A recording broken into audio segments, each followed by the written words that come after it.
that can get you booted from Poshmark. Poshmark has a comprehensive list of do's and don'ts to be compliant and successful on the app. Unfortunately, there may be new poshers that didn't read the guidelines or maybe seasoned poshers that forgot. Either way, these practices could potentially get you booted from Poshmark. Number 1, selling non-compliance items.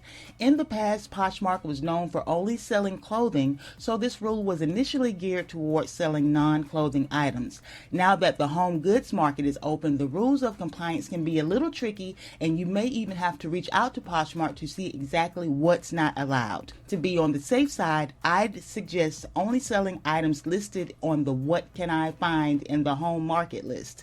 It's a pretty comprehensive list, so at the least, you should have a general understanding of the items that are allowed. Number 2, counterfeits. To start off, selling counterfeits anywhere is illegal. So this may seem pretty self-explanatory, but this involves more than just selling knockoff items. This includes selling items that are inspired by or misrepresented as authentic. This rule impacts both the buyer and seller. If you're caught buying or selling a knockoff item, you could have your privileges removed permanently. Number 3, used underwear. I don't think I have to go into detail on this one, but basically, if you've already worn an undergarment, even if it was only once, you cannot sell it. On the other end of the underwear spectrum, used swimsuits are allowed. Swimwear is not an undergarment, of course, but there are some swim garments that do touch personal areas. I don't personally sell used swimwear, but if you decide to sell it, ensure the swimsuit is clean and in good condition. Number 4, perfume and nail polish.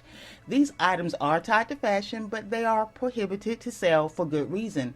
These items are not allowed to be shipped via USPS priority mail. Since priority mail is the type of label used by Poshmark, by default, these items can't be sold because they can't be shipped. USPS also has an extensive list of items that are not allowed to be shipped in the US based on the label. I'll add a link to the description box if you would like to read more. Number 5, taking transactions or conversations off the Poshmark platform. Taking any part of a transaction, including discussion about details or negotiations, off the Poshmark platform is a violation of Poshmark rules. Unfortunately, I've seen a lot of videos of just how to do this and how to be successful at it. Bottom line, it's a violation and it's not covered by Poshmark. Essentially, you're setting yourself up to be put in harm's way, financially, digitally, and possibly physically. This may seem like an easier way to make cash, especially if the poshers are in the same area, but since it is a violation, it removes all liability from Poshmark and you'll have no support if the deal ends up being a bad deal. To keep yourself safe, just stay away from this practice. Number 6, bullying and harassment. As with many platforms, Poshmark has a no-tolerance policy. They want all of their poshers to feel safe and secure in the app. I've seen for myself there are some poshers that are rude and even dishonest, but I haven't personally had an issue with bullying or harassment myself. Pretty much do your best to be cordial during communications. If you're a seller, you already know that you have to let things roll off your back. You get more bees with honey, so it would benefit you in no way to do otherwise. Number 7, vulgarity and obscenity. This is a one-liner rule on Poshmark and it's pretty self-explanatory. Just keep it clean. This is a marketplace. No time for that. Number 8, soliciting donations. I've only seen this once during my time on Poshmark, and I started selling December of 2016.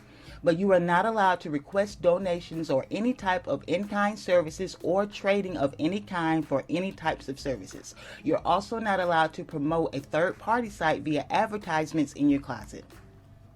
Number 9, closed groups. Open sharing groups are perfectly welcome on Poshmark. It's a support system and it can be very helpful to many people. But closed groups, on the other hand, where members have to be approved, are not welcome on the Poshmark platform. This does not apply to any groups that are created outside of the app. Number 10, giveaways. Currently, it's against policy to conduct your own giveaways or contests.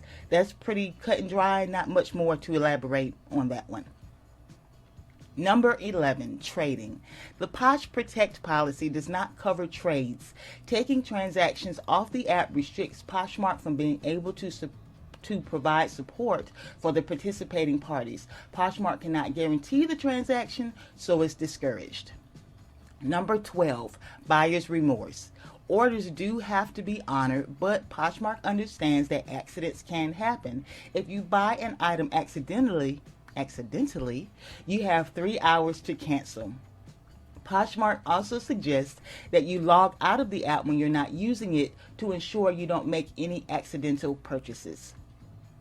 Number 13, automated participation. Simply put, do not use programs or other forms of automation to participate on Poshmark. This includes but not limited to liking, sharing, following, and unfollowing.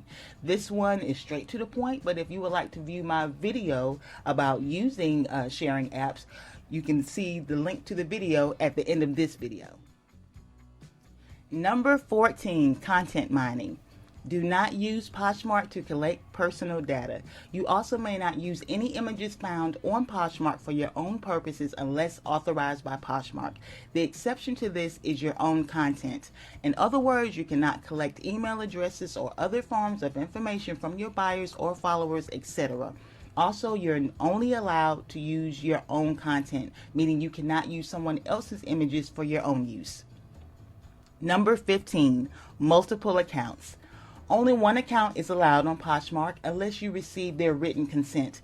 I only have one account, so I don't know the process of trying to get a second account, but if you want to learn more, reach out to Poshmark for more information. Final thoughts. I decided to do this video as a kind of heads up for new poshers. I see violations from time to time and hope that the poshers simply didn't know any better. Part of running any business is understanding the rules of the platform. If you want to be and continue to be successful, you have to be compliant. You may get away with not following the rules for a time, but it'll hurt you in the long run. If you're unsure about Poshmark's guidelines, drop them an email. I hope this video has been useful in helping you to understand the importance of knowing the guidelines and following them. And as always, have fun, explore the community, create connections, and make some money. Happy poshing!